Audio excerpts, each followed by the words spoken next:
The art of war Sun Tzu की कलम से इंडियंस के लिए। दोस्तों, एक सवाल पूछूं, अगर एक ही बुक को पढ़ा हो स्टीव जॉब्स ने भी, माओ जेडोंग ने भी और अमेरिका की वेस्ट पॉइंट मिलिट्री एकेडमी में भी ऑफिशियली पढ़ाई जाती हो, तो क्या वो बुक पढ़ने लायक नहीं है? ये बुक है 2500 साल पुरानी। लिखी गई थी एंशिएंट चाइना में एक जनरल ने, जो बैटल्स जीतने के लिए नहीं बल्कि बिना लड़े जीतने के लिए जाना जाता था। और आज 2500 साल बाद दुनिया के सबसे बड़े सीईओ इसे अपनी डेस्क पर रखते हैं। जापान के कॉर्पोरेट लीडर्स ने इसे अपनी बिजनेस फिलॉसफी का हिस्सा बना लिया। गोल्डमैन सैक्स जैसी वॉल स्ट्रीट की टॉप फर्म्स अपने नए एम्प्लॉइज को ज्वाइन करते ही ये बुक गिफ्ट करती हैं। 1960 में जब गल्फ वॉर हुआ, अमेरिका के जनरल नॉर्मन श्वार्ट्ज़कोफ ने जो स्ट्रैटेजी यूज की थी, उसे बाद में रिपोर्टर्स ने सन त्सू के प्रिंसिपल से कंपेयर किया। श्वार्ट्ज़कोफ ने खुद इस बुक को अपनी इंस्पिरेशंस में काउंट किया था। हॉलीवुड की आइकॉनिक फिल्म वॉल स्ट्रीट में जब गॉर्डन जेको अपने छोटे से प्रोटेजे को सिखाता है कि बिजनेस कैसे किया जाता है, वो सन त्सू कोट करता है। और ये सिर्फ बिजनेस या वॉर तक लिमिटेड नहीं है। ब्रूस ली ने मार्शल आर्ट्स की जो फिलॉसफी डेवलप की, उसमें सन त्सू के आइडियाज की झलक है। Sports coaches, chess players, lawyers, politicians, सब ने इस बुक से कुछ न कुछ लिया है। ये बुक है द आर्ट ऑफ वॉर, और आज हम इसे सुनेंगे हिंदी में, इंग्लिश में, जिस लैंग्वेज में हम एक्चुअली सोचते हैं। तो शुरू करते हैं। सन त्सू के बारे में एक बात जाननी चाहिए। जब उन्होंने ये 13 चैप्टर्स लिखे, तब चाइना के एक बड़े राजा ने उन्हें टेस्ट करने की सोची। राजा ने कहा, ठीक है, तुम्हारी थ्योरी बहुत अच्छी लगती है, लेकिन क्या तुम इसे अपनी राजशाही की महिलाओं पर डेमोन्स्ट्रेट कर सकते हो? सन त्सू ने कहा, बिल्कुल। राजा ने 180 विमेन को दरबार में बुलाया। सन त्सू ने उन्हें 2 ग्रुप्स में डिवाइड किया और राजा की 2 फेवरेट कॉन्क्यूबाइंस को दोनों ग्रुप्स का लीडर बनाया। फिर उन्होंने सबको स्पीयर्स दिए और सिंपल कमांड्स एक्सप्लेन किए। आगे चलो, पीछे हटो, दाएं मुड़ो, बाएं मुड़ो। जब ड्रम बजा और पहला कमांड दिया गया, तो सभी विमेन जोर जोर से हंसने लगी। सन त्सू बिल्कुल शांत रहे। उन्होंने कहा, अगर कमांड्स क्लियर नहीं है तो गलती जनरल की है, इसलिए एक बार और एक्सप्लेन करते हैं। दोबारा कमांड्स दिए गए, दोबारा वही हंसी। इस बार सन त्सू ने कहा, नहीं, कमांड्स बिल्कुल क्लियर थे। अब जब सोल्जर्स ऑर्डर्स नहीं मानते तो गलती उनके लीडर्स की है। और इतना कहकर उन्होंने राजा की दोनों फेवरेट कॉन्क्यूबाइंस को मौत की सजा सुना दी। राजा घबरा गए। उन्होंने ऊपर से मैसेज भेजा, रुको रुको, इन्हें माफ कर दो। सन त्सू का जवाब था, महाराज, मुझे आपने जनरल की पोजीशन दी है। उस पोजीशन में बैटलफील्ड पर कुछ कमांड्स ऐसे होते हैं जो राजा के ऑर्डर से भी ऊपर होते हैं। दोनों लीडर्स को सजा मिली। अगले 2 लीडर्स को उनकी जगह बिठाया गया। ड्रम बजा। इस बार सभी महिलाओं ने परफेक्ट प्रिसीजन के साथ हर कमांड फॉलो किया। एक भी आवाज नहीं, एक भी मिस्टेक नहीं। सन त्सू ने राजा को मैसेज भेजा, महाराज, आपकी आर्मी रेडी है। ये फायर और वाटर में भी जाने को तैयार है। यही है सन त्सू की फिलॉसफी, डिसिप्लिन, क्लैरिटी, और ये समझना कि रियल पावर किसके पास होती है। तो शुरू करते हैं the art of war. Chapter 1, laying plans, यानी प्लान बनाने की कला। दोस्तों, चैप्टर 1 में सन त्सू कुछ ऐसी फंडामेंटल बातें कहते हैं जो आज भी उतनी ही पावरफुल हैं। ये चैप्टर है उस बारे में कि किसी भी बड़े काम से पहले सोचना, कैलकुलेट करना और अपनी और दूसरे की स्ट्रेंथ्स, वीकनेसेस को ऑनेस्टली असेस करना कितना जरूरी है। सन त्सू कहते हैं, युद्ध की कला राज्य के लिए बेहद जरूरी है। ये जीवन और मृत्यु का मामला है। ये वो रास्ता है जो या तो सेफ्टी की तरफ जाता है या बर्बादी की तरफ। इसलिए इसे कभी इग्नोर नहीं किया जा सकता। और फिर वो 5 फैक्टर्स बताते हैं जो किसी भी सिचुएशन को डिटरमिन करते हैं। पहला है मॉरल लॉ, मतलब ये कि जो लीडर है उसके साथ उसके लोग कितने जेन्युइनली जुड़े हैं। क्या वो उनके लिए जीने मरने को तैयार हैं? इसे आप मोरल भी कह सकते हैं। अगर लोग दिल से लीडर के साथ नहीं हैं तो कोई भी प्लान फेल हो जाएगा।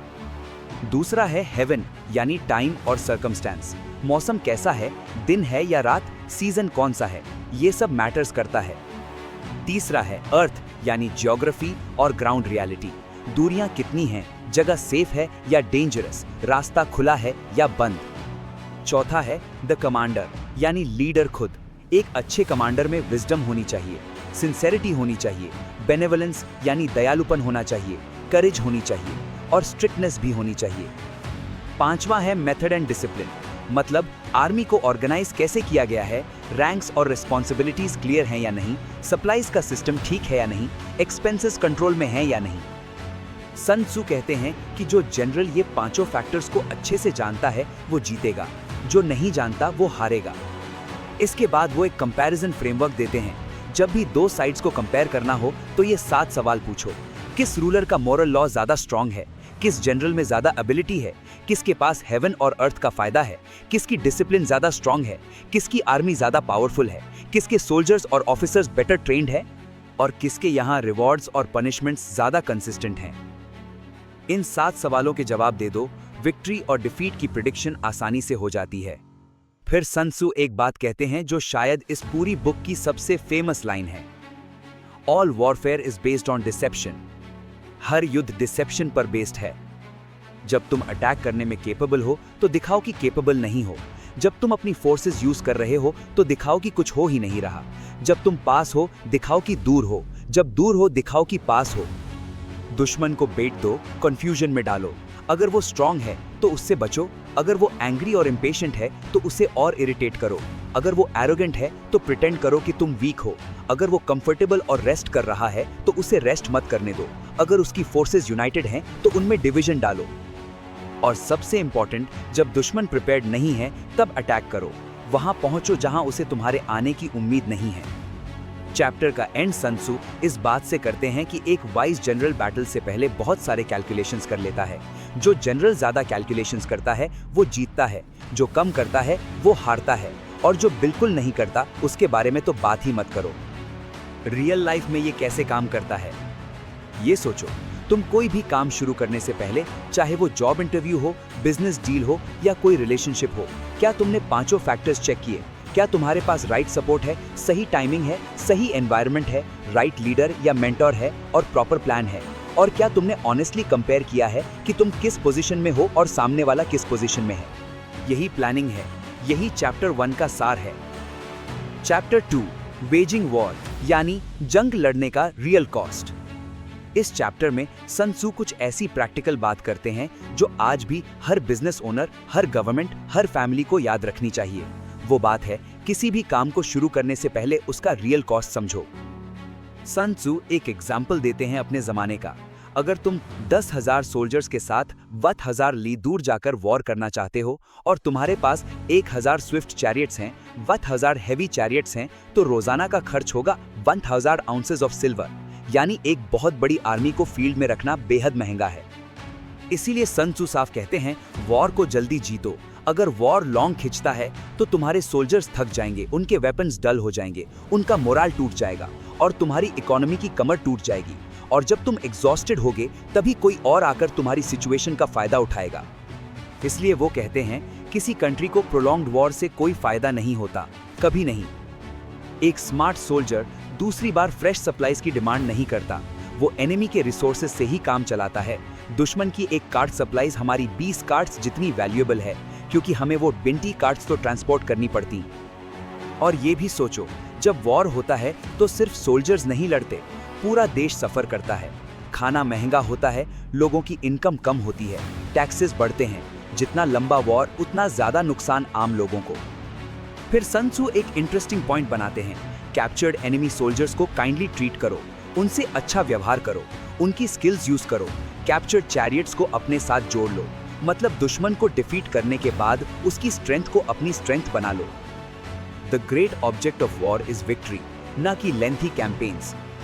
और इस चैप्टर का लास्ट थॉट बेहद पावरफुल है। जो आर्मी लीड करता है वो आर्मी के फेट का आर्बिटर है, यानी उस पर डिपेंड करता है कि नेशन शांति में रहेगा या खतरे में। रियल लाइफ में ये कैसे काम करता है? क्या तुमने कभी किसी ऐसे प्रोजेक्ट में टाइम और एनर्जी लगाई जो बहुत लंबा खिंचा और रिजल्ट कुछ नहीं आया? सन त्सू यही कह रहे हैं, जो भी करो उसका रियल कॉस्ट कैलकुलेट करो। टाइम का कॉस्ट, एनर्जी का कॉस्ट, मनी का कॉस्ट और अपॉर्चुनिटी का कॉस्ट भी, यानी वो काम जो तुम इसी टाइम में कर सकते थे। अगर ये सब देखने के बाद भी वर्थ इट लगे तो करो, और करो तो जल्दी करो, एफिशिएंटली करो। चैप्टर 3, अटैक बाय स्ट्रैटेजम, यानी बिना लड़े जीतने की कला। ये चैप्टर आर्ट ऑफ वॉर का शायद सबसे फेमस चैप्टर है, और इसमें सन त्सू वो बात कहते हैं जो शायद सुनने में थोड़ी अजीब लगे, लेकिन है बिल्कुल सही। वो कहते हैं, बिना लड़े दुश्मन को जीतना यही सुप्रीम एक्सीलेंस है। हर बैटल जीतना बड़ी बात नहीं है, अगर तुम बिना लड़े अपना गोल अचीव कर लो, यही सबसे बड़ी जीत है। सन त्सू स्ट्रैटेजी की एक हायरार्की बताते हैं, सबसे हाईएस्ट और बेस्ट स्ट्रैटेजी है दुश्मन के प्लान्स को ही फॉइल कर देना, यानी उसका प्लान शुरू होने से पहले ही खत्म। दूसरे नंबर पर है दुश्मन की अलायंसेस को तोड़ना, उसे आइसोलेट करना। तीसरे नंबर पर है फील्ड में उसकी आर्मी से डायरेक्टली लड़ना। और सबसे वर्स्ट स्ट्रैटेजी, सबसे लास्ट रिजॉर्ट, फोर्टिफाइड सिटीज पर सीज करना। वॉल्ड सिटीज पर अटैक मत करो अगर किसी और तरीके से काम हो सकता है। 3 महीने सिर्फ इक्विपमेंट प्रिपेयर करने में लगेंगे और 3 महीने और उस सिटी के बाहर मोर्चे बनाने में। और अगर जनरल इम्पेशेंट है और बिना प्रॉपर प्रिपरेशन के सोल्जर्स को भेजता है, वो एंड्स की तरह दीवारें चढ़ेंगे और 1/3 सेना वहीं खत्म हो जाएगी। सिटी फिर भी नहीं जीती। एक स्किलफुल लीडर दुश्मन की ट्रूप्स को बिना फाइटिंग के सबड्यू करता है, सिटीज को बिना सीज के कैप्चर करता है, किंगडम्स को बिना लेंथी ऑपरेशंस के ओवरथ्रो करता है। फिर वो एक सिंपल रूल बताते हैं फोर्स और नंबर्स के बारे में। अगर तुम्हारी स्ट्रेंथ दुश्मन से 10 गुना है, सराउंड करो। 5 गुना है, अटैक करो। 2 गुना है, डिवाइड करो। इक्वल हो, लड़ने के लिए कॉन्फिडेंट हो सकते हो। थोड़े कम हो, दुश्मन से बचो। बहुत कम हो, फ्ली करो। अब चैप्टर 3 की सबसे आइकॉनिक लाइन आती है, अगर तुम एनिमी को जानते हो और खुद को भी जानते हो तो 100 बैटल्स में भी तुम्हें डरने की जरूरत नहीं। दाओ, अगर तुम खुद को जानते हो लेकिन एनिमी को नहीं, तो हर जीत के साथ एक हार भी आएगी। डियोडोशियन, लिखी गई थी एंग्जो फोर्सी। अगर तुम न खुद को जानते हो न एनिमी को, तो हर बैटल में तुम हारोगे। और एक और बात जो लीडर्स के बारे में है, सन त्सू कहते हैं कि एक रूलर 3 तरीकों से अपनी आर्मी को नुकसान पहुंचा सकता है। पहला, आर्मी को एडवांस या रिट्रीट करने का ऑर्डर देना जबकि सिचुएशन को समझे बिना। इसे वो कहते हैं आर्मी को हॉबल करना, यानी पैरों में बेड़ी डालना। दूसरा, आर्मी को वैसे गवर्न करने की कोशिश करना जैसे सिविल एडमिनिस्ट्रेशन होती है, जो कि मिलिट्री में काम नहीं करता। तीसरा, ऑफिसर्स को बिना प्रॉपर अंडरस्टैंडिंग के पोजीशंस देना। इन तीनों गलतियों से आर्मी कमजोर होती है और यही एनार्की को इनवाइट करता है। रियल लाइफ में ये कैसे काम करता है? क्या तुम किसी सिचुएशन में डायरेक्ट कॉन्फ्रंटेशन में गए जबकि एक स्मार्टर अप्रोच अवेलेबल थी? ऑफिस में, रिलेशनशिप्स में, कंपटीशन में अक्सर हम हेड ऑन क्लैश में जाते हैं जबकि बेटर रूट अवेलेबल होती है। सन त्सू कह रहे हैं कि जीत वो नहीं जो सबसे ज्यादा लड़ी, जीत वो है जिसने मोस्ट इंटेलिजेंटली मूव किया। और उससे भी पहले अपने आप को ऑनेस्टली जानो, अपनी actual strengths, actual weaknesses. Chapter 4, tactical dispositions, यानी खुद को अनबीटेबल बनाओ। पहले सन त्सू इस चैप्टर में एक बड़ा ही काउंटर इंट्यूटिव आइडिया इंट्रोड्यूस करते हैं। वो कहते हैं पुराने जमाने के ग्रेट फाइटर्स पहले खुद को डिफीट से परे ले जाते थे और फिर एनिमी को डिफीट करने के अपॉर्चुनिटी का इंतजार करते थे। मतलब पहले अपनी डिफेंस इतनी सॉलिड बनाओ कि तुम्हें कोई हरा ना सके। विक्ट्री का अपॉर्चुनिटी खुद एनिमी क्रिएट करेगा अपनी किसी मिस्टेक से। खुद को डिफीट से बचाना हमारे हाथ में है। एनिमी को डिफीट करने का अपॉर्चुनिटी एनिमी खुद देता है। इसलिए एक अच्छा फाइटर जानता है कि खुद को सिक्योर कैसे करना है, लेकिन ये गारंटी नहीं कर सकता कि एनिमी को डिफीट कर ही लेगा। वो जानता है कि कैसे जीता जाता है, लेकिन जरूरी नहीं कि वो हमेशा जीत ही पाए। डिफेंस का मतलब है इनसफिशिएंट स्ट्रेंथ, अटैक का मतलब है स्ट्रेंथ अबंडेंट है। एक स्किल डिफेंडर खुद को इतनी सीक्रेसी में हाइड कर लेता है जैसे जमीन की गहराइयों में। एक स्किल्ड अटैकर ऊपर से बिजली की तरह गिरता है। फिर सन त्सू एक ब्यूटीफुल डिस्टिंक्शन करते हैं। वो कहते हैं जो विक्ट्री सबको दिखती है, जिसे हर कोई देखकर कहे वाह क्या जीत थी, वो एक्चुअली सुप्रीम एक्सीलेंस नहीं है। सुप्रीम एक्सीलेंस वो है जो बिना नॉइज के, बिना ड्रामा के क्वाइटली अचीव हो जाए। सच्चा जीनियस यही है, plan secretly, move silently, enemy को कंफ्यूज रखो और जब जीत मिले तो शायद किसी को नोटिस भी ना हो कि क्या हुआ। जो इजीली दिखती है वो जीत मीडियोकर है, जो जीत सटली आती है वो मास्टर स्ट्रोक है। वो ये भी कहते हैं कि विक्टोरियस आर्मी पहले जीत अपने माइंड में सिक्योर करती है और फिर बैटल लड़ने जाती है। लूजिंग आर्मी पहले बैटल में जाती है और फिर जीत ढूंढती है। रियल लाइफ में ये कैसे काम करता है? कभी सोचो कि वो लोग जो क्वाइटली सक्सेसफुल हैं, जो बिना बहुत ड्रामा के लाइफ में आगे बढ़ते रहते हैं, वो एक्चुअली सन त्सू का चैप्टर 4 लाइव कर रहे हैं। पहले अपनी फाउंडेशन स्ट्रांग बनाओ, पहले अपना काम इतना सॉलिड बनाओ कि फेलियर की पॉसिबिलिटी ही कम हो जाए। फिर अपॉर्चुनिटी का वेट करो। बिना प्रिपरेशन के किसी गोल के पीछे भागना वो जीत नहीं लाता। चैप्टर 5, एनर्जी यानी फोर्स को कैसे अनलीश करते हैं। सन त्सू इस चैप्टर में एक बड़ा इंटरेस्टिंग कॉन्सेप्ट इंट्रोड्यूस करते हैं। लार्ज फोर्सेस को कंट्रोल करना और स्मॉल फोर्सेस को कंट्रोल करना सेम प्रिंसिपल पर होता है, बस डिवीजन अलग अलग होती है। एक बड़ी आर्मी को कंट्रोल करना भी स्मॉल स्क्वाड को कंट्रोल करने जैसा ही है, बस सिग्नल्स और सिस्टम्स अलग होते हैं। और फिर वो दो कॉन्सेप्ट्स इंट्रोड्यूस करते हैं जो मिलिट्री थिंकिंग की फाउंडेशन है, डायरेक्ट अटैक और इनडायरेक्ट अटैक। चाइनीज में इन्हें चेंग और ची कहते हैं। डायरेक्ट मेथड से बैटल ज्वाइन होता है, लेकिन इनडायरेक्ट मेथड से विक्ट्री सिक्योर होती है। और ये दोनों मेथड्स इतने फ्लेक्सिबल हैं, इतने इन्फिनिटली कॉम्बिनेबल हैं कि इनकी पॉसिबिलिटीज कभी खत्म नहीं होती। वो एक ब्यूटीफुल एनालॉजी देते हैं, म्यूजिकल नोट्स 5 हैं, लेकिन उनसे जितने मेलोडीज बन सकती हैं वो गिनी नहीं जा सकती। प्राइमरी कलर्स 5 हैं, लेकिन उनसे जितने फ्लेवर्स, इसी तरह वॉरफेयर में अटैक मेथड्स 2 हैं, डायरेक्ट और इनडायरेक्ट, लेकिन उनके कॉम्बिनेशंस एंडलेस हैं। फिर सन त्सू एनर्जी और टाइमिंग की बात करते हैं। एक अच्छे सोल्जर की अटैक एक रशिंग टॉरेंट जैसी होती है जो पत्थरों को भी बहा ले जाए। उसका डिसीजन एक फाल्कन के सूप जैसा हो जो परफेक्टली टाइम्ड हो और एक ही स्ट्राइक में काम तमाम करे। एनर्जी और टाइमिंग एक क्रॉसबो के बेंड और रिलीज जैसे। जब एनर्जी बिल्टअप होती है वो एक बेंड क्रॉसबो है, जब डिसीजन लेते हो वो ट्रिगर रिलीज है। और फिर वो एक और ब्रिलियंट इंसाइट देते हैं, ट्रू डिसऑर्डर के बीच रियल ऑर्डर होता है, अपैरेंट फियर के पीछे रियल करेज होती है, दिखती हुई वीकनेस के पीछे एक्चुअल स्ट्रेंथ होती है। मतलब अगर तुम केओस सिमुलेट कर सकते हो तो उसके लिए तुम्हें परफेक्ट डिसिप्लिन चाहिए। अगर तुम डर दिखा सकते हो तो असल में तुम्हें बहुत ब्रेव होना होगा। अगर तुम वीकनेस शो कर सकते हो और दुश्मन उस पर बिलीव करे तो एक्चुअली तुम बहुत स्ट्रांग हो। अ skilled fighter keeps the enemy on the move. वो डिसीटफुल अपीयरेंसेस क्रिएट करता है जिससे एनिमी उस डायरेक्शन में जाए जहां फाइटर चाहता है। और लास्ट में एक क्लेवर कॉम्बैटेंट इंडिविजुअल टैलेंट पर नहीं, कंबाइंड एनर्जी पर रिलाई करता है। वो अपने पीपल को रोलिंग लॉग्स या स्टोन्स की तरह यूज करता है। एक राउंड स्टोन को किसी स्लोप पर रखो, वो खुद मोमेंटम गैदर करता है। यही है एक ग्रेट लीडर का काम, सही लोगों को सही पोजीशन में रखो, मोमेंटम खुद बन जाएगा। रियल लाइफ में ये कैसे काम करता है? जो लोग लाइफ में एक्चुअली सक्सेसफुल हैं वो अक्सर डायरेक्टली नहीं चलते, वो इनडायरेक्ट रूट्स लेते हैं। वो पेशेंस रखते हैं, वो सही मोमेंट का वेट करते हैं, और जब मोमेंट आता है वो उस ट्रेंड फाल्कन की तरह स्ट्राइक करते हैं। कभी भी अपनी रियल प्लान्स किसी को पूरी तरह मत बताओ, एंड कभी भी ब्रूट फोर्स से काम मत करो जब स्मार्ट स्ट्रैटेजी से हो सकता है। Chapter 6 weak points and strong, यानी दुश्मन की वीकनेस ढूंढो और वहां स्ट्राइक करो।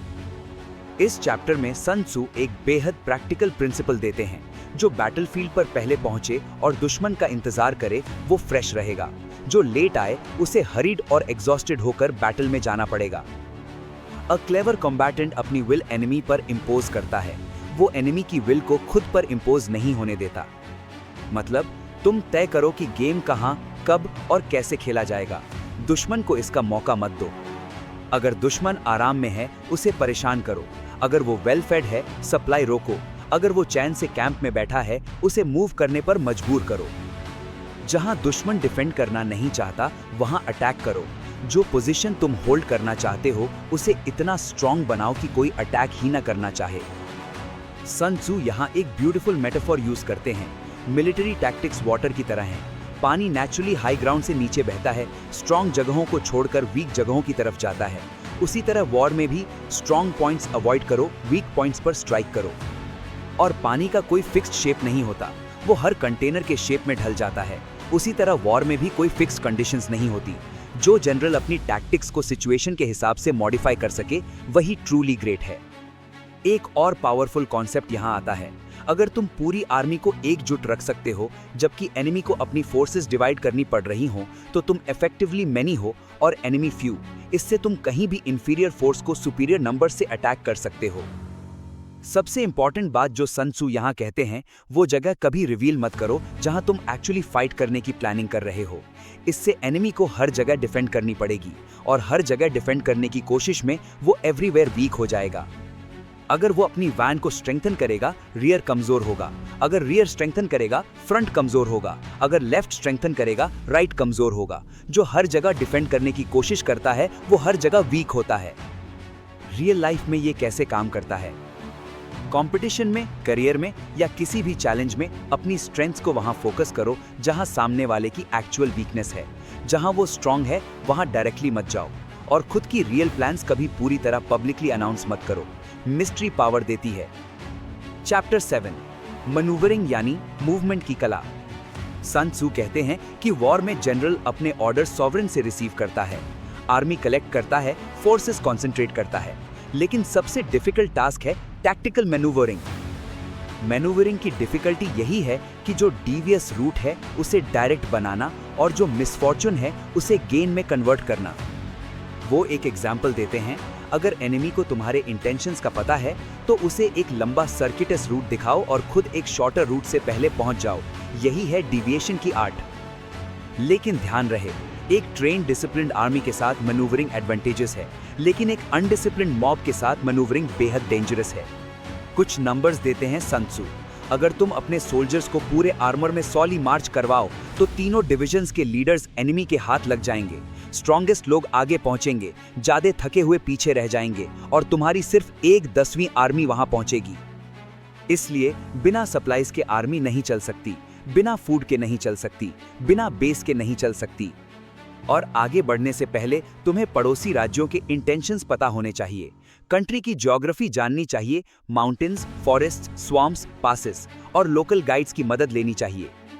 फिर सन त्सू मूवमेंट की क्वालिटीज डिस्क्राइब करते हैं जो बाद में बहुत फेमस हो गईं। रैपिडिटी हवा जैसी हो, कॉम्पैक्टनेस फॉरेस्ट जैसा हो, रेडिंग और प्लंडरिंग में फायर जैसे हो, डिफेंस में माउंटेन जैसे हो, प्लान्स रात जैसे डार्क और इम्पेनेट्रेबल हों, और जब मूव करो थंडरबोल्ट की तरह। हवा जैसे तेज, जंगल जैसे घने, आग जैसे डेवेस्टेटिंग, पहाड़ जैसे इमूवेबल, रात जैसे मिस्टीरियस, बिजली जैसे अनएक्सपेक्टेड। यही है मैन्यूवरिंग। चैप्टर एक इंपॉर्टेंट नोट के साथ एंड होता है। आर्मी का स्पिरिट सुबह सबसे तेज होता है, दोपहर तक कम होने लगता है, शाम को सोल्जर्स कैंप वापस जाना चाहते हैं। इसलिए एक क्लेवर जनरल दुश्मन की पीक स्पिरिट के दौरान अवॉइड करता है और उनकी स्लगिश टायर्ड स्पिरिट के दौरान अटैक करता है। डिसिप्लिन्ड रहो जब दुश्मन में डिसऑर्डर हो, शांत रहो जब दुश्मन में कमोशन हो, नियर रहो जब दुश्मन फार हो, रेस्ट करो जब दुश्मन टॉयल कर रहा हो, वेल फेड रहो जब दुश्मन फैमिश्ड हो। रियल लाइफ में ये कैसे काम करता है? किसी भी काम में टाइमिंग सब कुछ होती है। जब दुश्मन या कंपटीशन टायर्ड हो उस वक्त अटैक करो, जब वो कंफर्टेबल हो उसे अनकंफर्टेबल करो और खुद अपनी मूव्स को अनप्रेडिक्टेबल रखो। एक पैटर्न जो आसानी से रीड हो जाए वो वीकनेस है।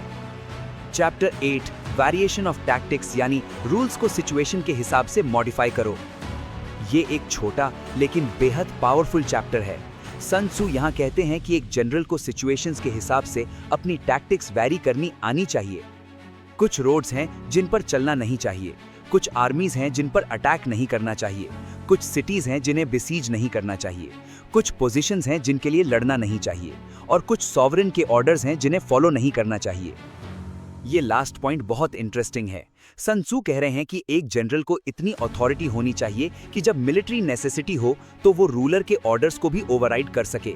वो जनरल जो हर सिचुएशन को इंटेलिजेंटली हैंडल करना जानता है वो अपनी ट्रूप्स को प्रॉपर्ली मैनेज कर सकता है। और जो जनरल इन वेरिएशंस को नहीं जानता वो भले ही कंट्री की ज्योग्राफी को बखूबी जानता हो, उस ज्योग्राफिकल नॉलेज का कोई प्रैक्टिकल बेनिफिट नहीं होगा। फिर Sun Tzu 5 dangerous faults of a general के बारे में बात करते हैं। पहला है रेकलेसनेस यानी अंधाधुंध ब्रेव होना, ऐसा जनरल इजीली किल्ड होता है। दूसरा है कावर्डिस यानी डेंजर से बचने की इतनी तीव्र इच्छा कि कोई भी अपॉर्चुनिटी मिस हो जाए, ऐसा जनरल कैप्चर्ड हो जाता है। तीसरा है हेस्टी टेम्पर यानी जल्दी गुस्सा हो जाना, दुश्मन उसे इजीली प्रोवोक कर सकता है। चौथा है सेंसिटिविटी टू ऑनर, जो इंसल्ट से इतना अफेक्ट हो जाए कि रॉन्ग डिसीजंस ले। पांचवा है ओवर सॉलिसिट्यूड फॉर हिज मेन, यानी अपने सोल्जर्स की इतनी केयर करो कि स्ट्रेटेजिक डिसीजंस कॉम्प्रोमाइज हों। ये पांचों फॉल्ट्स किसी भी जनरल को रूइन कर सकती हैं। रियल लाइफ में ये कैसे काम करता है? लाइफ में हम अक्सर रूल्स को रिलीजियसली फॉलो करते हैं, चाहे सिचुएशन कुछ भी हो, लेकिन रियल विजडम यही है कि सिचुएशन को देखकर डिसाइड करो। रूल्स गाइडलाइन है, फाइनल आंसर नहीं, और अपने कैरेक्टर की फॉल्ट्स को ऑनेस्टली आइडेंटिफाई करो। क्या तुम इजीली प्रोवोक्ड हो? क्या तुम सिचुएशन से फियरफुली अवॉइड करते हो? क्या तुम अपने इमोशंस को डिसीजंस पर डोमिनेट करने देते हो?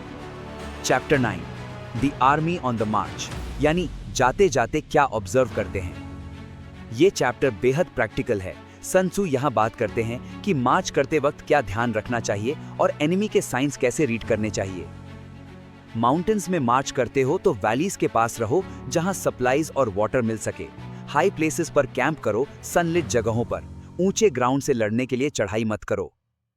रिवर क्रॉस करने के बाद दूर चले जाओ उससे। जब एनिमी रिवर क्रॉस कर रहा हो तो बीच में मत रोको, उसे आधा क्रॉस करने दो, फिर अटैक करो। साल्ट मार्शेस में जल्दी से गुजरो। ड्राई फ्लैट कंट्री में हायर ग्राउंड की तरफ रहो, दाएं और पीछे। और फिर सन त्सू एनिमी के साइंस रीड करने के बारे में बात करते हैं। ये सेक्शन बेहद फैसिनेटिंग है। अगर एनिमी अपनी स्ट्रॉन्ग पोजीशन में रहे तो वो उस पोजीशन की स्ट्रेंथ पर रिलाई कर रहा है। अगर वो दूर से बैटल प्रोवोक करे तो वो चाहता है कि तुम एडवांस करो। अगर बर्ड्स अचानक उड़ें, वहां एम्बुश है। अगर जानवर भागें, सडन अटैक आ रहा है। अगर धूल हाई कॉलम में उठे, चैरियट्स आ रहे हैं। अगर धूल लो और स्प्रेड हो, इन्फेंट्री आ रही है। अगर एनिमी के मैसेंजर्स आकर सॉफ्ट वर्ड्स बोलें, वो ब्रेक चाहता है। अगर वो एंग्री वर्ड्स बोले और आगे बढ़ने का नाटक करे, वो एक्चुअली रिट्रीट करने वाला है। अगर एनिमी के सोल्जर्स अपने स्पीयर्स पर झुककर खड़े हैं, वो भूख से कमजोर हैं। अगर जो पानी लेने गए वो पहले खुद पीने लगे, आर्मी प्यासी है। अगर एनिमी एक एडवांटेज को देखकर भी कुछ नहीं करता, सोल्जर्स एग्जॉस्टेड हैं। अगर कैंप में डिस्टर्बेंस है, जनरल का अथॉरिटी वीक है। अगर फ्लैग्स बार बार चेंज हों, सेडिशन है। अगर ऑफिसर्स एंग्री हों, सोल्जर्स थके हुए हैं। और एक इंपॉर्टेंट प्रिंसिपल, सोल्जर्स को पहले ह्यूमैनिटी से ट्रीट करो, फिर आयरन डिसिप्लिन से।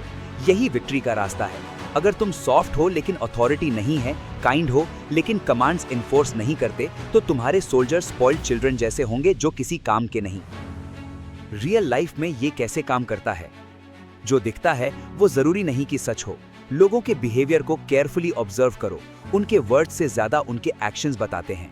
जो क्वाइटली थका हुआ है, जो आंखें बचा रहा है, जिसकी हैबिट्स अचानक बदल गई हैं, ये सब सिग्नल्स हैं। एम्पैथेटिक रहो लेकिन अलर्ट भी। चैप्टर 10 टेरेन यानी जगह की समझ। इस चैप्टर में Sun Tzu 6 types of terrain describe करते हैं। एक्सेसिबल ग्राउंड, जहां दोनों साइड्स फ्रीली मूव कर सकें। एंटैंगलिंग ग्राउंड, जहां एंटर तो आसान है लेकिन रिटर्न डिफिकल्ट। टेम्पराइजिंग ग्राउंड, जहां एडवांस करना किसी के लिए एडवांटेज नहीं। Narrow passes, precipitous heights and positions far from enemy. हर ग्राउंड टाइप के साथ अलग अलग अप्रोच है। एक्सेसिबल ग्राउंड पर हाई और सनी स्पॉट्स पहले ऑक्यूपाई करो, सप्लाई लाइंस प्रोटेक्ट करो। एंटैंगलिंग ग्राउंड से अगर एनिमी अनप्रिपेयर्ड है तो अटैक, लेकिन अगर एनिमी प्रिपेयर्ड है और तुम फेल हो गए तो रिटर्न नहीं कर सकते, इसलिए डिसीजन केयरफुली करो। टेम्पोराइजिंग ग्राउंड पर एनिमी बेट ऑफर करे तो भी मूव मत करो, रादर रिट्रीट करो और उसे खींचो, फिर उसका एक हिस्सा एक्सपोज होने पर अटैक करो। नैरो पासेस पर पहले ऑक्यूपाई करो तो स्ट्रांगली गैरिसन करो। प्रेसिपिटस हाइट्स पर पहले वहां पहुंचो और वेट करो। फिर सन त्सू 6 कैलामिटीज डिस्क्राइब करते हैं जो जनरल की वजह से होती हैं। फ्लाइट, यानी तुम्हारी फोर्स 10 गुना बड़े एनिमी से टकराए। इनसबऑर्डिनेशन, यानी कॉमन सोल्जर स्ट्रांग हो लेकिन ऑफिसर्स वीक। कोलैप्स, यानी ऑफिसर्स स्ट्रांग हो लेकिन सोल्जर्स वीक। रूइन, यानी ऑफिसर्स एंग्री हो और बिना प्रॉपर ऑर्डर्स के खुद लड़ें। डिसऑर्गेनाइजेशन, यानी जनरल वीक हो, ऑर्डर्स क्लियर ना हो, ड्यूटीज फिक्स्ड ना हो। राउट, यानी जनरल एनिमी की स्ट्रेंथ को प्रॉपरली एस्टिमेट ना करे। ये सब सिचुएशंस फेलियर की गारंटी हैं। फिर सन त्सू एक पावरफुल स्टेटमेंट देते हैं, जो जनरल अपने रोल को प्रॉपरली जानता है उसे रूल्स नहीं मानने चाहिए ब्लाइंडली। अगर फाइटिंग से विक्ट्री सर्टेन है, फाइट करो चाहे रूलर ने मना किया हो। अगर फाइटिंग से विक्ट्री नहीं मिलेगी, मत लड़ो चाहे रूलर ने कहा हो। वो जनरल जो बिना फेम की चाह और बिना डिस्ग्रेस के डर के काम करता है, जिसका एक ही फोकस है देश की सेवा और सॉवरेन की भलाई, वही किंगडम का असली जुअल है। अपने सोल्जर्स को बच्चों की तरह देखो, वो तुम्हारे साथ डीपेस्ट वैलीज में जाएंगे। उन्हें अपने प्रिय बच्चों की तरह देखो, वो मृत्यु तक तुम्हारे साथ खड़े रहेंगे। लेकिन अगर तुम इंडल्जेंट हो और अथॉरिटी नहीं है, काइंड हो और कमांड्स एनफोर्स नहीं करते, तो वो सोल्जर्स स्पॉइल्ड चिल्ड्रन जैसे बन जाते हैं, किसी काम के नहीं। रियल लाइफ में ये कैसे काम करता है? जो एनवायरनमेंट में हो उसे समझो। हर सिचुएशन में एक स्पेसिफिक अप्रोच होती है। जहां एडवांस करना सेफ है और जहां नहीं, इसका जजमेंट जरूरी है। और जो लोग तुम्हारे साथ हैं, उनकी जेन्युइन केयर करो। जेन्युइन केयर इसलिए नहीं कि वो तुम्हारा काम करें, बल्कि इसलिए कि they actually matter. Chapter 11 the 9 situations, यानी 9 तरह की सिचुएशंस और उनमें क्या करें। ये चैप्टर आर्ट ऑफ वॉर का सबसे लंबा चैप्टर है। सन त्सू यहाँ 9 टाइप्स ऑफ ग्राउंड डिस्क्राइब करते हैं। पहला है डिस्पर्सिव ग्राउंड। जब तुम अपने ही टेरिटरी में लड़ रहे हो, सोल्जर्स घर के पास हैं, वो डिस्ट्रैक्टेड हो सकते हैं। दूसरा है फासाइल ग्राउंड। जब दुश्मन के टेरिटरी में थोड़ा ही घुसे हो, रिट्रीट करना स्टिल पॉसिबल है। तीसरा है कंटेंशियस ग्राउंड, जहां कब्जा करने से किसी को भी बड़ा एडवांटेज मिले। चौथा है ओपन ग्राउंड, जहां दोनों साइड्स फ्रीली मूव कर सकें। पांचवा है ग्राउंड ऑफ इंटरसेक्टिंग हाईवेज, 3 राज्यों की बॉर्डर्स जो मिलती हों, जो इसे होल्ड करे उसके पास मोस्ट ऑफ द एम्पायर आ जाए। छठा है सीरियस ग्राउंड, जब तुम दुश्मन के टेरिटरी में डीप घुस गए हो, पीछे कई फोर्टिफाइड सिटीज हैं। सातवां है difficult ground, mountains, forest, marches, rough terrain. आठवां है हेम्ड इन ग्राउंड, नैरो गॉर्जेस जहां एंट्री इजी हो लेकिन एग्जिट बेहद डिफिकल्ट। नवां है डेस्परेट ग्राउंड, जहां सरवाइव करने का एक ही तरीका है, तुरंत लड़ना। हर ग्राउंड के लिए सन त्सू अलग अप्रोच देते हैं। डिस्पर्सिव ग्राउंड पर फाइट मत करो, फैसाइल ग्राउंड पर हाल्ट मत करो, कंटेंशियस ग्राउंड पर जल्दबाजी में अटैक मत करो, ओपन ग्राउंड पर एनिमी को ब्लॉक करने की कोशिश मत करो, इंटरसेक्टिंग हाईवेज पर अलायंसेस ज्वाइन करो, सीरियस ग्राउंड पर अपने सप्लाईज इकट्ठा करते रहो, डिफिकल्ट ग्राउंड पर बस चलते रहो, हेम्ड इन ग्राउंड पर स्ट्रैटेजिम यूज करो, डेस्परेट ग्राउंड पर लड़ो। और जब सिचुएशन डेस्परेट हो, वो मोमेंट्स जब सब लगे खत्म, तब सोल्जर्स अक्सर अपनी बेस्ट परफॉर्मेंस देते हैं। कोई एस्केप नहीं है। जब तुम जानते हो तो फियर खत्म हो जाता है। वो यूनाइट हो जाते हैं, स्टबर्न हो जाते हैं, हर जगह लड़ते हैं। सन त्सू कहते हैं, अपने सोल्जर्स को ऐसी पोजीशन में डालो जहां से एस्केप पॉसिबल ना हो, और वो डेथ से भी नहीं डरेंगे। अगर वो डेथ फेस करने को रेडी हो तो कुछ भी अचीव कर सकते हैं। इस चैप्टर में एक और ब्यूटीफुल इमेज है। श्वाइजान नाम का एक स्नेक है जो चांग माउंटेन्स में मिलता है। उसके हेड पर स्ट्राइक करो तो टेल से अटैक होता है, टेल पर स्ट्राइक करो तो हेड से, मिडिल पर स्ट्राइक करो तो हेड और टेल दोनों से। एक ग्रेट आर्मी इसी तरह होनी चाहिए, इतनी कोऑर्डिनेटेड, इतनी रिस्पॉन्सिव कि कहीं से भी अटैक हो, पूरी सिस्टम रिएक्ट करे। चैप्टर का एंड एक ग्रेट कोट से होता है जो बहुत फेमस है। पहले एक मेडन की तरह शाय रहो, एनिमी को ओपनिंग देने दो, फिर एक रनिंग हेयर की तरह तेज हो जाओ, इतनी तेज कि एनिमी रिएक्ट ही ना कर पाए। रियल लाइफ में ये कैसे काम करता है? कभी डेस्परेशन में होने पर रियलाइज किया है कि तुमने कितना काम किया? डेडलाइन हो, बैक अगेंस्ट वॉल हो, देन समहाउ सब हो जाता है। सन त्सू कह रहे हैं कि ये ह्यूमन नेचर है। समटाइम्स सबसे पावरफुल मोटिवेशन वो होती है जब कोई और ऑप्शन नहीं बचता, जब करना ही है तो होता है। Chapter 12, the attack by fire, यानी फायर का वेपन की तरह यूज।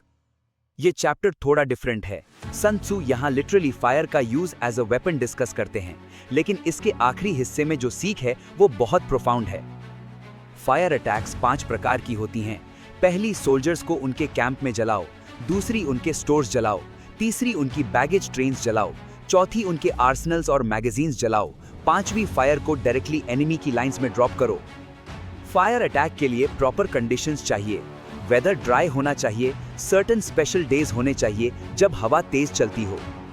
जब फायर अंदर से भड़के, बाहर से इमीडिएटली अटैक करो। अगर फायर लगी लेकिन एनिमी सोल्जर्स शांत रहे, वेट करो और अटैक मत करो। फायर अपने पीक पर हो तो तभी अटैक का डिसाइड करो। हमेशा विंडवर्ड साइड से फायर लगाओ, लीवर्ड साइड से नहीं। वाटर भी यूजफुल है एनिमी को इंटरसेप्ट करने के लिए, उन्हें डिवाइड करने के लिए, लेकिन वाटर उनकी सारी पोजेशंस छीन नहीं सकता जैसे फायर छीन सकती है। और अब इस चैप्टर का सबसे important part, Move not unless you see an advantage. Use not your troops unless there is something to be gained. Fight not unless the position is critical. बिना एडवांटेज देखे मूव मत करो, बिना कुछ गेन किए troops मत लगाओ। जब तक पोजीशन क्रिटिकल ना हो मत लड़ो। कोई भी रूलर सिर्फ अपने एंगर के कारण आर्मी फील्ड में नहीं लगाना चाहिए। कोई भी जनरल सिर्फ पर्सनल ग्रज के कारण बैटल नहीं लड़नी चाहिए। एंगर टाइम के साथ ग्लैडनेस में बदल सकती है, वेक्सेशन कंटेंट में, लेकिन एक बार जो किंगडम डिस्ट्रॉय हुआ वो वापस नहीं आता। एक बार जो मर गया वो जिंदा नहीं हो सकता। इसलिए वाइज रूलर कॉशियस होता है। गुड जनरल हमेशा फुल ऑफ कॉशन रहता है। यही एक कंट्री को पीस में रखता है और आर्मी को इंटैक्ट। रियल लाइफ में ये कैसे काम करता है? एंगर में लिए हुए डिसीजंस अक्सर सबसे एक्सपेंसिव होते हैं। कोई रिलेशनशिप तोड़ दी गुस्से में, कोई अपॉर्चुनिटी छोड़ दी ईगो के कारण, कोई डिसीजन इमोशनल होकर लिया और बाद में रियलाइज हुआ कि वो रॉन्ग था। सन त्सू का एक ही मैसेज है, इमोशंस को डिसीजंस ड्राइव नहीं करने देना। Take a breath, then decide. Chapter 13, the use of spies, यानी इंटेलिजेंस की पावर। आर्ट ऑफ वॉर का आखिरी चैप्टर है स्पाइस के बारे में, और ये चैप्टर शायद एंटायर बुक का मोस्ट मॉडर्न और मोस्ट एप्लीकेबल चैप्टर है। सन त्सू स्टार्ट करते हैं एक शॉकिंग स्टेटमेंट से। हजार सोल्जर्स की आर्मी को डिस्टेंट लैंड में कंडक्ट करना, इससे लाखों फैमिलीज का डेली लाइफ डिसरप्ट होता है। डेली एक्सपेंडिचर होती है बहुत ज्यादा। लोग थकान से हाईवेज पर गिरते हैं। 7000 थदिरोन परिवार अपने खेतों में काम नहीं कर पाते। इतना सब सैक्रिफाइस, इतनी सफरिंग, और फिर भी कुछ रूलर स्पाइस पर मनी खर्च करने से इनकार करते हैं। वो कहते हैं ये इनह्यूमैनिटी है। जो जनरल इंटेलिजेंस को प्रॉपर्ली यूज नहीं करता, वो अपने लोगों का लीडर नहीं है, वो अपने सॉवरेन की मदद नहीं कर रहा, और वो विक्ट्री का मास्टर नहीं है। जो वाइज सॉवरेन और जनरल को ऑर्डिनरी लोगों से अलग करता है, वो है फॉर नॉलेज, यानी यह जानना कि एनिमी क्या करने वाला है। और ये फॉर नॉलेज स्पिरिट से नहीं मिलती, पास्ट इवेंट्स से कैलकुलेट करके नहीं मिलती, डिविनेशन से नहीं मिलती। ये मिलती है सिर्फ और सिर्फ मैन से, यानी इंटेलिजेंस सोर्सेज से। सन त्सू 5 टाइप्स के स्पाइस डिस्क्राइब करते हैं। पहले हैं लोकल स्पाइस, दुश्मन के ही टेरिटरी के लोग जो इंफॉर्मेशन दे। दूसरे हैं इनवर्ड स्पाइस, दुश्मन के अपने ऑफिशियल्स जिन्हें विन ओवर किया जाए। तीसरे हैं कन्वर्टेड स्पाइस, दुश्मन के जो स्पाइस हमें मिल जाएं, उन्हें अपने लिए यूज करो। चौथे हैं डूम्ड स्पाइस, जिन्हें डेलिबरेटली गलत इंफॉर्मेशन के साथ भेजो ताकि दुश्मन को मिसलीड करो। ये खतरनाक मिशन है, इन्हें शायद जान देनी पड़े। पांचवे हैं सर्वाइविंग स्पाइस, जो एक्चुअली रिटर्न करके हमें रियल इंटेलिजेंस लाएं। इन पांचों को एक साथ प्रॉपर्ली यूज करना, यही सॉवरेन की सबसे प्रेशियस फैकल्टी है। आर्मी में किसी के साथ भी जनरल्स को स्पाइस से ज्यादा क्लोज नहीं होना चाहिए। उन्हें सबसे लिबरली रिवॉर्ड करो और उनके बारे में सबसे सीक्रेसी बनाए रखो। स्पाइस को यूज करने के लिए इंट्यूइशन चाहिए। उनके साथ बेनेवोलेंस और स्ट्रेट फॉरवर्डनेस से काम लो, और उनकी रिपोर्ट्स को जज करने के लिए सटल इंजेन्युइटी ऑफ माइंड चाहिए। Be subtle and use your spice for every kind of business. अगर कोई सीक्रेट पीस ऑफ इंफॉर्मेशन समय से पहले लीक हो जाए, तो उस स्पाई को और जिसने इंफॉर्मेशन रिसीव की, उसे दोनों को इमीडिएट पनिशमेंट मिलनी चाहिए। किसी को भी क्रश करना हो, किसी सिटी को स्टॉर्म करना हो, किसी इंडिविजुअल को टारगेट करना हो, पहले उन सब के बारे में इंफॉर्मेशन इकट्ठा करो जो उस जनरल के आसपास हैं, उनके assistants, door keepers, centres. Intelligence से शुरुआत। दुश्मन के जो स्पाइस तुम्हारे पास स्पाई करने आए, उन्हें ब्राइबर करो, वेल ट्रीट करो और कन्वर्टेड स्पाइस बना लो। कन्वर्टेड स्पाइस सबसे वैल्यूएबल हैं, क्योंकि उनके जरिए लोकल स्पाइस और इनवर्ड स्पाइस तक पहुंच बनती है। हिस्ट्री में जो बड़े पॉलिटिकल चेंजेस हुए, वो इंटेलिजेंस पर बेस्ड थे। सन त्सू 2 एग्जांपल्स देते हैं। यिन डायनेस्टी का राइज एक मैन की वजह से हुआ जो एचिजिया में सर्व करता था। चो डायनेस्टी का राइज एक मैन की वजह से हुआ जो यिन में सर्व करता था। इंटेलिजेंस से डायनेस्टीज बदलती हैं। स्पाइस आर्मी की एबिलिटी टू मूव का फाउंडेशन है। जैसे पानी एक बोट को किनारे तक ले जाता है, वैसे ही स्पाइस पर डिपेंड करने से ग्रेट रिजल्ट्स भी मिल सकते हैं और अटर डिस्ट्रक्शन भी। केयरफुल रहो। रियल लाइफ में ये कैसे काम करता है? Information is power. ये स्टेटमेंट इतनी सिंपल है कि हम भूल जाते हैं। किसी भी डिसीजन से पहले क्या तुमने प्रॉपर रिसर्च की है? क्या तुम्हें कंपटीशन का एक्चुअल पिक्चर पता है? क्या तुम्हें सिचुएशन की रियल ग्राउंड रियलिटी मालूम है, या तुम अजम्पशंस पर चल रहे हो? जो डिसीजंस बेस्ट इंफॉर्मेशन पर बेस्ड होते हैं, वो बेस्ट रिजल्ट्स देते हैं। सिंपल। समाप्ति।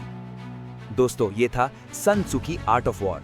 22,000 साल पहले लिखी गई ये बुक इसलिए रेलेवेंट है क्योंकि इसमें जो प्रिंसिपल्स हैं वो ह्यूमन नेचर के बारे में हैं, और ह्यूमन नेचर नहीं बदली। प्लान करो थरोली, रिसोर्सेज को वॉस्टफुली मत खर्च करो, स्ट्रैटेजी से जीतो, ब्रूट फोर्स से नहीं।